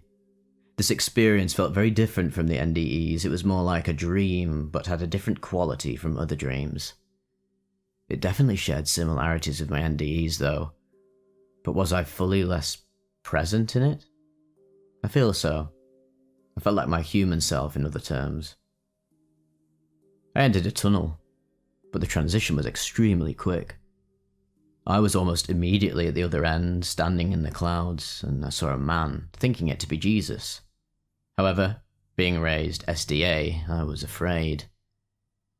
The devil may appear as an angel of light.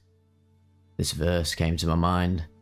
I'd just been studying the Bible intensely for the last 3 days, and I was a particularly devoted student of it most of the time, so it was pretty heavily on my mind. I'd been taught about how to test demons, so I began to ask this Jesus figure questions to make sure it wasn't a demon in disguise. "Say Jesus Christ is Lord," I demanded, and he did.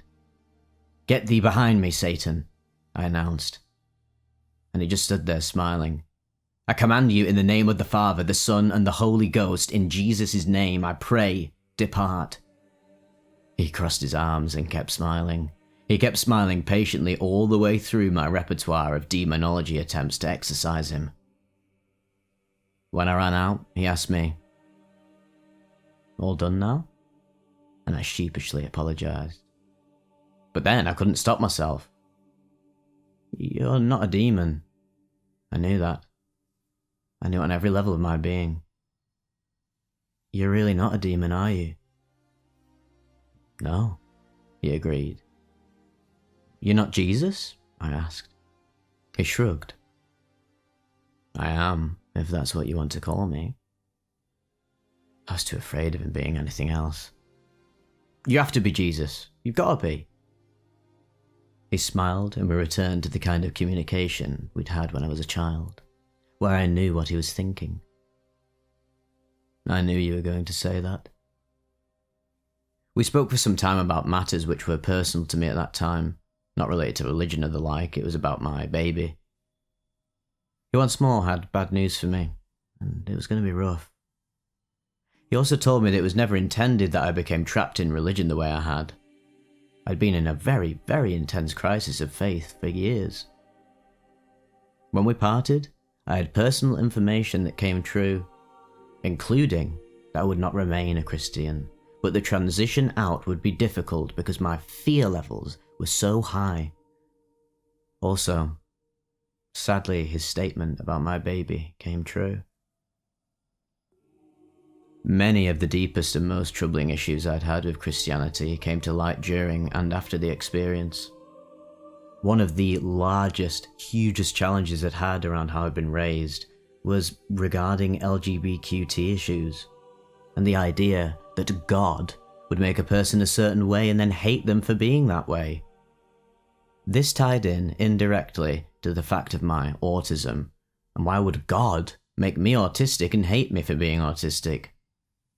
I naturally understood that this extended to others who had things about them that they could not change. This conversation with the Jesus figure helped significantly relieve the immense inner turmoil I was undergoing with regards to gay people because of my indoctrination via Christianity. A decade later, I had the most recent and last to date near-death experience. I was in the laundry room, doing laundry, when I stood up too quickly. The world began to draw away from me down a tunnel. I dimly realised I was getting tunnel vision. I had locked my knees once and almost passed out, so now I had a name for the phenomena. I saw the part of the world I could see get tinier and tinier, and in a dim part of my mind I thought, crap, I'm fainting. I watched as the washing machine came towards me in that far distant pinpoint of the world had become, and then everything, and I mean everything, went black. I was later informed by my doctor that my blood pressure had gone so low that I wasn't getting blood to my brain until I fell over and it sort of ran into it. They told me that my heart wasn't able to push blood to it. I've told the following story before to some people, but I always told it as a vision because I didn't want to talk about near-death experiences with them. I don't like to tell this NDE. It seems to me it's arrogance because the angel, soul, in the following was me. That being said, it's a representation of all humans, so I want to make sure that this is understood. In the places where I say me or I, it actually is you. You. It was about me, but it wasn't just about me, if you catch my drift. Damn, well, I don't remember leaving my body on this one. I just remember being in the tunnel of light for a moment. Then I was once more in the clouds. This time, the person who greeted me was in the form of a Buddhist monk. I was interested in Eastern mysticism at the time. The monk was sitting in the classic lotus position and smiling at me. We greeted each other as old friends. Once more I acknowledged, as I always seem to do, that he was not what he appeared to be, but was rather a spirit, a soul, a being, not truly definable using earthly language. I then told him that I was struggling with the concept of free will from a spiritual perspective. He told me that he would show me, in the form of a parable, though I don't really like parables, so I more interpret it like Aesop's fable, where a truism is given in a story form, which I suppose a parable is. However, Aesop's fables are much more direct and their message immediately decipherable. No confusion is possible. The scene below us changed from clouds, and we were watching a scene below us as it played out. It looked like a vast sort of train station or bus station. One whole wall was lined with ticket windows where you could go up to the window and purchase a ticket, and people buying tickets and then going to the portal, which was birth into various worlds, according to your ticket's destination. At the top of the ticket booth was a description of where the booth sent you. It was an archetype of what kind of life you would lead. I knew it was just a representation. There's far more to it than that. But this was just trying to get the concept across to me.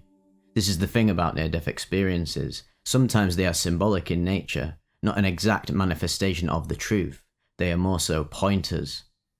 So, anyway, each label was describing a life archetype.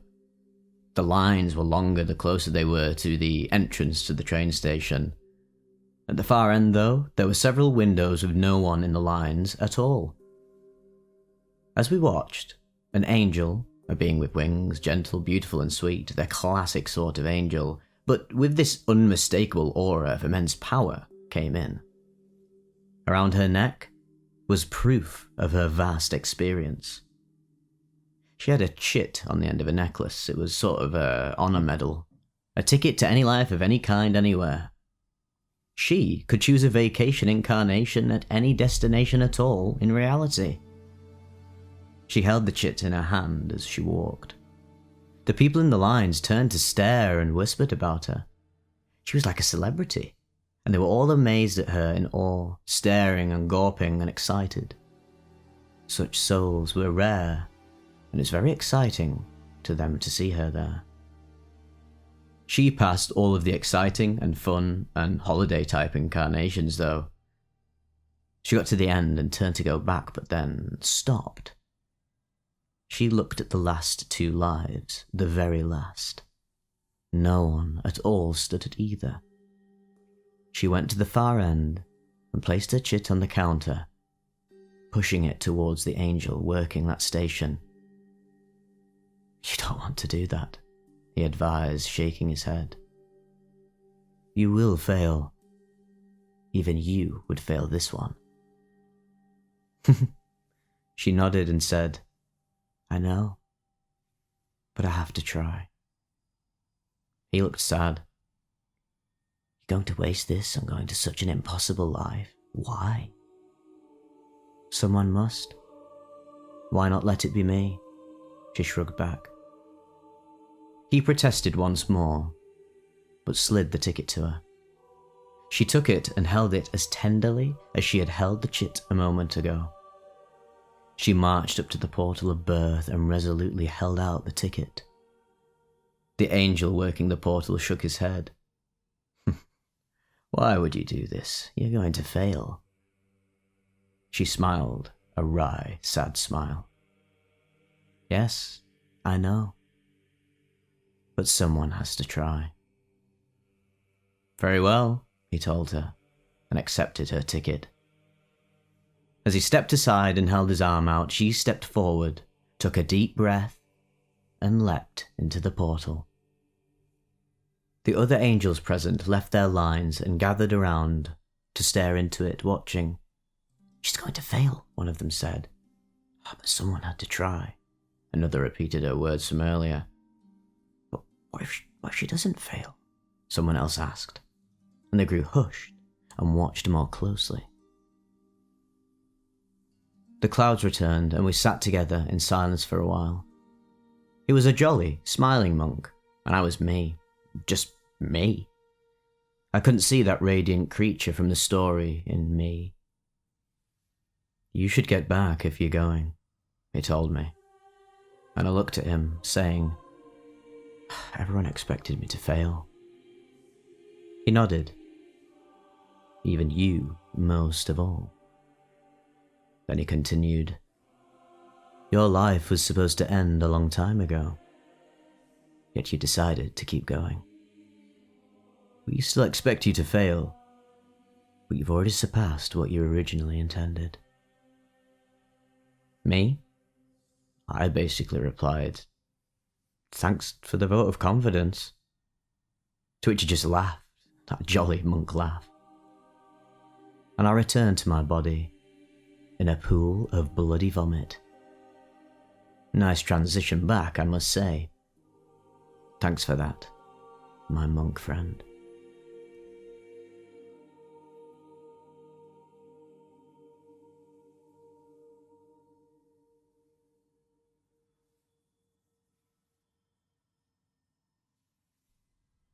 Got to be the most in-depth near-death experience I've read to date. I've read some super profound ones. Yet, as it is the case with many trip reports, the profundity goes so deep, the rabbit hole with these mystical experiences, experienced via NDEs, STEs, psychedelic experiences, meditation. It's truly hard to grok how infinitely profound reality is, because it's completely groundless. It's infinite, up and down. Well, is no up and down. It's all just one giant hole on oneness, ultimate infinity, never ending, ultimately perpetual. And this is why when we cover mystical experiences like this, that they can be constantly bewildering and almost unbelievable. But regardless of what you think about people's reports on trip reports or native experiences or subtle random STE, like just having a random non-dual experience, I've shared some non-dual experience reports in the past, but were not facilitated by any substance, weren't an NDE, weren't meditation. They're just spontaneous thrusts into, well, infinite consciousness, or very, very, very high states of consciousness that are beyond the human. And I do empathize and understand with people that the more they hear about this, they may be a little disillusioned with the reality of them. Obviously, I also accept that people will comment and say, well, this is fake, this is made on ChatGPT, especially in today's world. This person just lied. That's why I like near-death experience research.org, because the questions that they ask them really do give a heightened sense of believability to the person's experience. It's not just like someone posted it on Reddit, not saying everything on Reddit is wrong, but there's a bit more credence to it when you read it on here. And especially that's why I like Erowid as well. There is a little bit more of a credence. I get a lot of submissions, trip reports, non-deal experiences and NDEs in my email, but I am very, very cautious of the fact that I'm a YouTuber. I'm not a professional. I've never considered myself or claimed to be a professional in this space. I'm just the messenger, and I share my thoughts, stream of consciousness style, and people resonate with it. I think if you take anything I say as gospel, yeah, you probably need to find some better gurus, some better teachers. I'm just trying to express this stuff in the most grounded way possible. I'm a very open-minded person, and that's not me like tooting my own horn, but I'm extremely open-minded to radically, well, what we would define as paranormal phenomena. I've experienced paranormal phenomena myself. I know the people that have, but this is why I always say, and many of the spiritual traditions empathize that direct experience is king, and then this sort of throws a spanner in the works for very scientifically minded people who are like, well, your direct experience is just one out of many, and this can just be explained by the brain going haywire. And yeah, that's the age-old adage, the age-old argument against NDEs and STEs and just non-dual experiences and anything mystical, regardless of the process that facilitated it.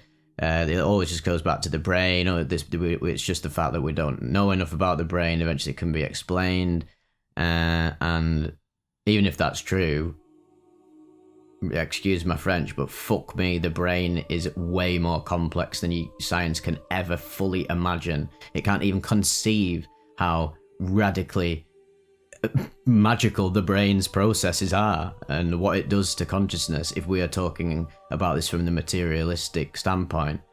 But as many of us go down this path, regardless of where you're brought up, this woman was obviously raised a Christian, so she's already been culturally programmed to believe certain things. I culturally programmed myself to be an atheist. I was obsessed with science. I even had a Facebook group called the Anti-Religious Hit Squad, super unconscious behaviour. Then one day, you investigate some part of reality, whether it's mystical phenomena, you get more spiritual, you start meditating, all the stuff I keep talking about that can lead you down the path towards like transcending the human mind.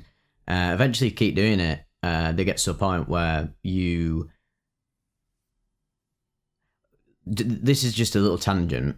Although the lady in this report described that while she was still there, like her ego was there in her trips, we do know that obviously in the deepest trips that I've shared on this channel, and I've had myself, there is no body and there is no like human reality POV. There is only awareness itself, just absolute pure consciousness, and it's not being directed from a brain. The brain is fictional in the highest levels of the psychedelic experience, as they seem to be in the near-death experiences as well. Because I mean, even on a biological level, you're dead in the near-death experiences. A lot of them are clinically dead, brain dead, and yet they're still aware and conscious and having all of these crazy out there mystical experiences that we would say are dreamlike in nature. That's why a lot of people like to compare NDEs to like lucid dreaming. Obviously the writer here compared it to, well, it said it was akin to sleep in a sense, but a very mystical realm of sleep where I guess you become godlike in being, and you just travel across the infinite spectrum of reality. Sometimes we get really lost with articulating these mystical experiences with words, and then people get very stuck on the words that like I or anyone else uses. So I'm like, oh, exploring the realms of infinite imagination in this pure ocean of vibrant, unlimited consciousness. And then because those are words, people really get attached to those words, and they're saying like, oh well, is that exactly what it is? And it's like, no, these are just pointers and symbols towards an ineffable truth, is what I would say. That's why I found it really interesting towards the end, because as I was reading this, I didn't realise towards the end that they gave another extra report after the interview. That part was really interesting to me, because the way that they articulated their vision, which they described it more as a vision than an NDE, they were being shown in a metaphorical sense, this sort of ethereal allegory of the process of like incarnation. It's not like they're saying, oh, this is the exact ethereal logical process that occurs within some realm or higher level of existence. It was really symbolic. And interestingly, trips, the very deepest of trips, where they get really non-human, especially with salvia as well, if you consume a lot of salvia reports, and someone who isn't you consumes a lot of salvia yourself, you will go to what feel like realms. Are they realms? Not sure. I don't know, really. People say they are. People say they're not. I don't really know what's going on. They definitely feel like realms, though. Like, I feel like I've been to realms of existence that are completely and utterly insane. That's why a risk of psychedelics is sending you completely mental, because as the age-old quote, I believe, was it Joseph Campbell, the mystic swims in the same waters that the psychotic drowns in, or the schizophrenic. And it's very, very true. The mystic manages to surf the chaotic, insane entirety of God or the universe, whereas the psychotic is plagued by it. It's sort of exactly what it says on the tin.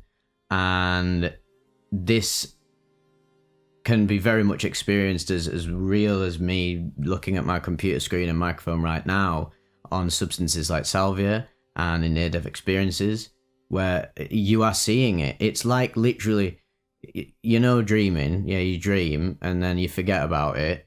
But if you got good dream recall, you could sort of like tap back into, oh, I was actually like sort of there. And you can even have like physical feelings. And you got lucid dreaming and astral projection, where you are experiencing phenomena that is so utterly out there and otherworldly, yet you experience it as realistically, quote unquote, as you do this right now, this moment.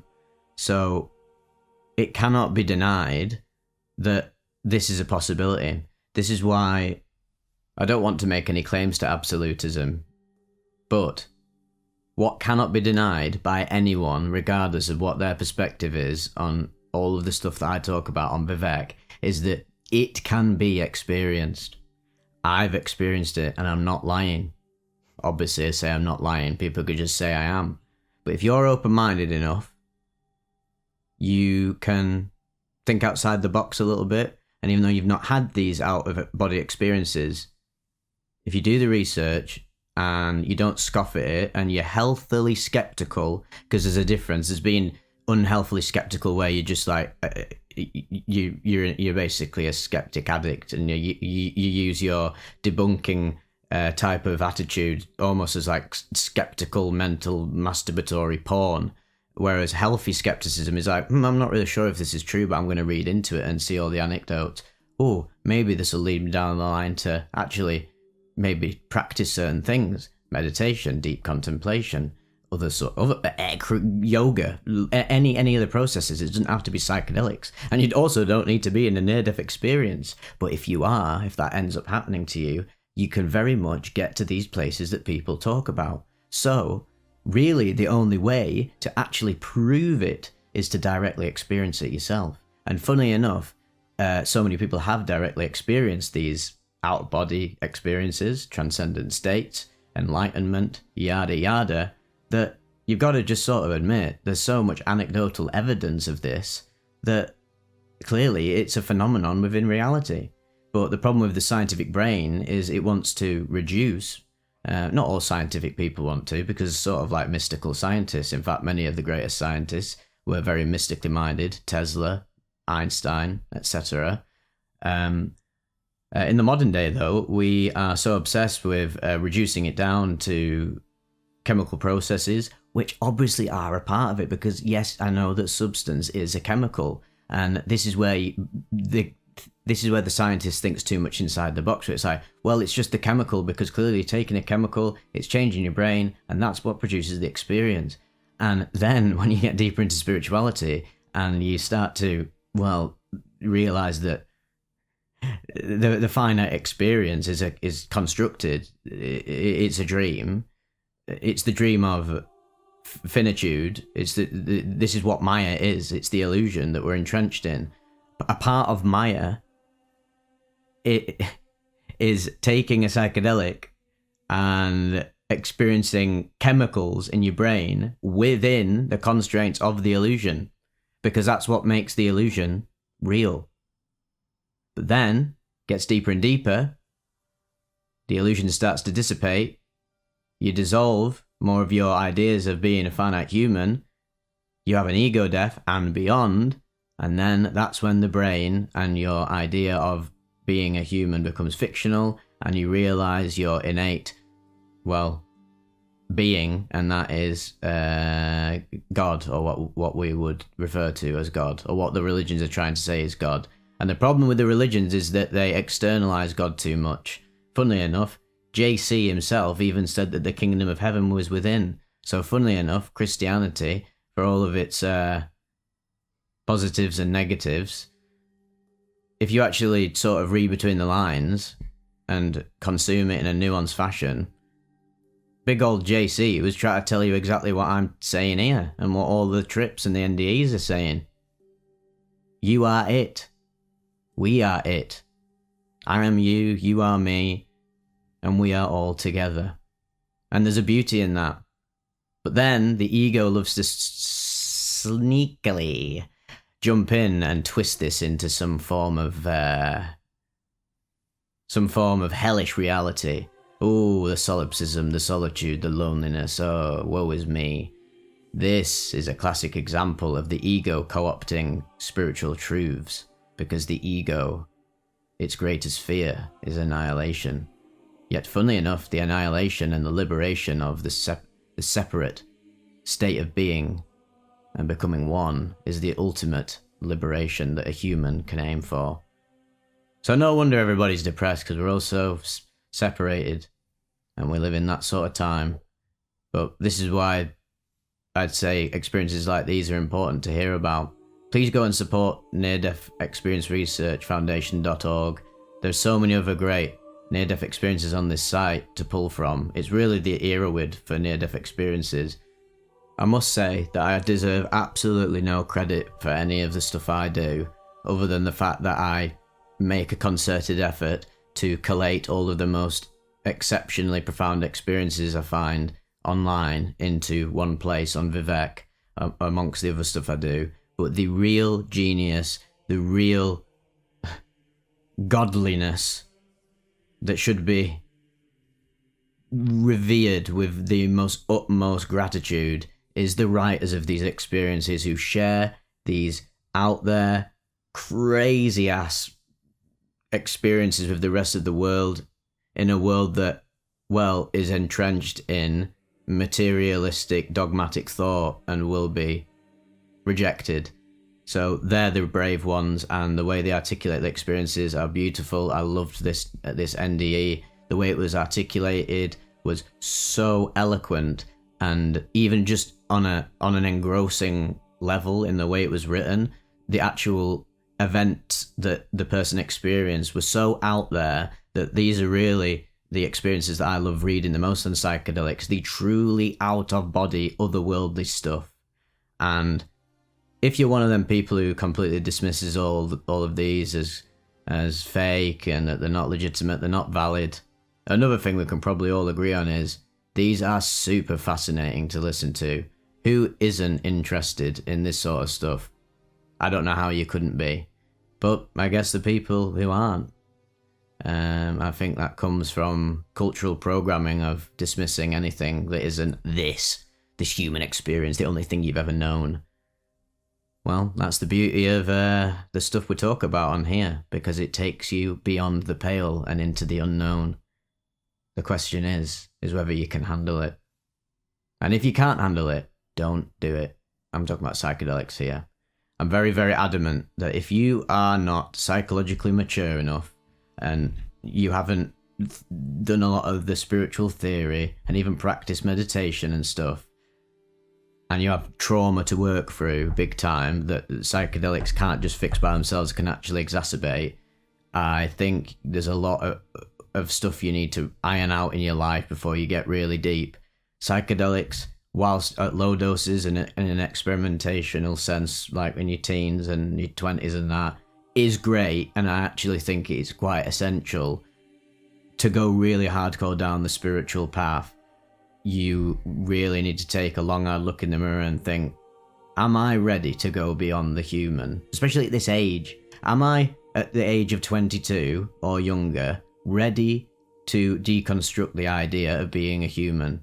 Because whilst this can be extremely liberating and it's pure euphoria and ecstasy and bliss and feels like, well, the resolution to a life of suffering, which are only a brief life at 20 and younger, the sacrifice, as I've said, is that you have opened a portal that cannot be closed, and it will stick with you your entire life, and getting back to the sort of human level experience, there can be a bit of a disconnection, dissociation, and even a depression, like the writer described in this near-death experience, where they just could not get out of their head that there was this other side, especially in the painful, agonizing experiences of life that she was subject to.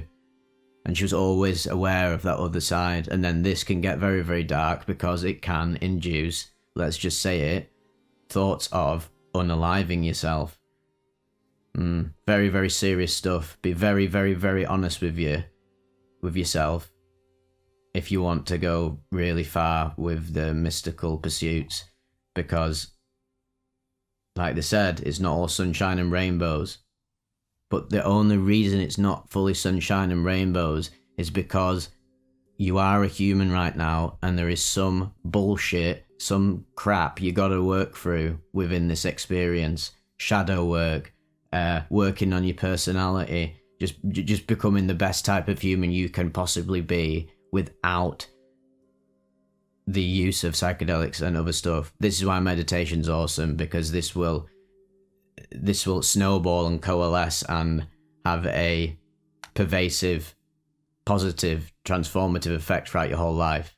Then, later on, when you've matured spiritually, psychologically, etc., you are in a very good place to get really deep with psychedelics and other practices. And that's what I would recommend, really, to be honest. Big thanks to you if you made it this far. I must say, few things. Don't forget to like, comment, and subscribe. And I never say that very often, so you can let me off for that. Join the Discord, talk with other like-minded psychonauts and spiritual people. And if you're very confused about this stuff and you've never even heard of it before, there's some great, insightful people on there, and I'm always very active. So if you want to interact with me, the Discord is the best place. Please follow me on Instagram, where I do little insightful stories and talks and updates about Vivec, but mainly the juiciness of the Instagram Vivec page is that I will often just start talking about stuff that I cover on the channel and give extra thoughts and insights, and also direct you towards other people that are valuable to study within the psychonautic, mystical, spiritual field online. Because God knows there's a lot of grifters and shady characters on the internet. The internet is brimming with chicanery. So, yeah. If you got Instagram, please give us a follow. I really appreciate it. Thirdly, this is a new thing. I've started streaming a lot more live streams, and they're not just me playing a game. It's me playing a game. I stream from a PS5, but usually I play a game just as a visual treat and for something for people to watch.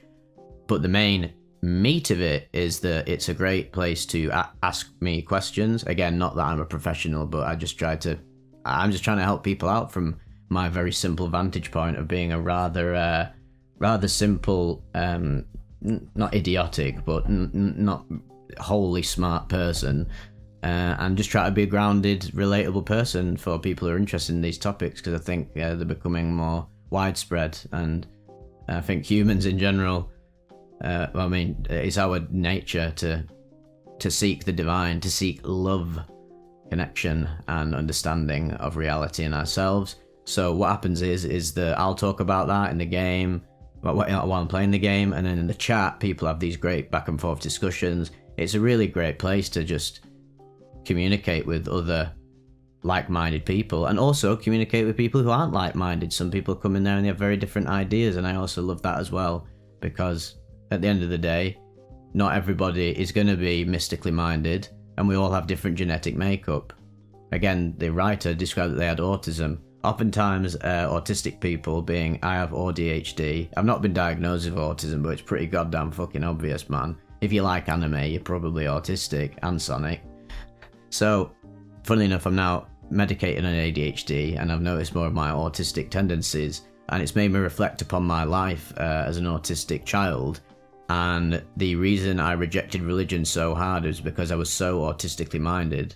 Actually ended up helping me in a sense, but there was also a problem with this rejection, because it was a wholly total rejection that resulted in my complete dismissal and debunking of any religious type thought as just fantasy and engineered narratives and stories, which I do believe a lot of religion is, but with nuance.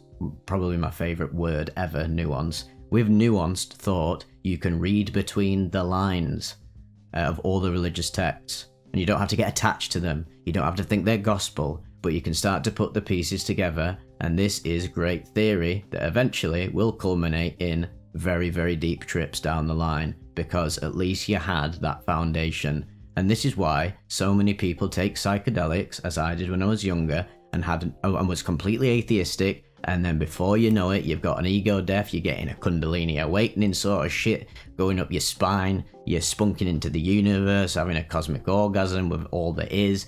And whilst that all sounds fine and space dandy on paper, when you actually experience that as an atheist who is locked within that sort of paradigm of thought, it is the most frightening thing ever, because everything you've ever known has just been deconstructed. And for the human ego, that is super painful. But thankfully, you can pick up the pieces, as I thankfully did, although I think there's still a few pieces I need to pick up. I've not always got my marbles in my pockets, I must say. If you made it this far, much love, guys. As always, God bless. Hope you had a great weekend, and I'll see you on the other side.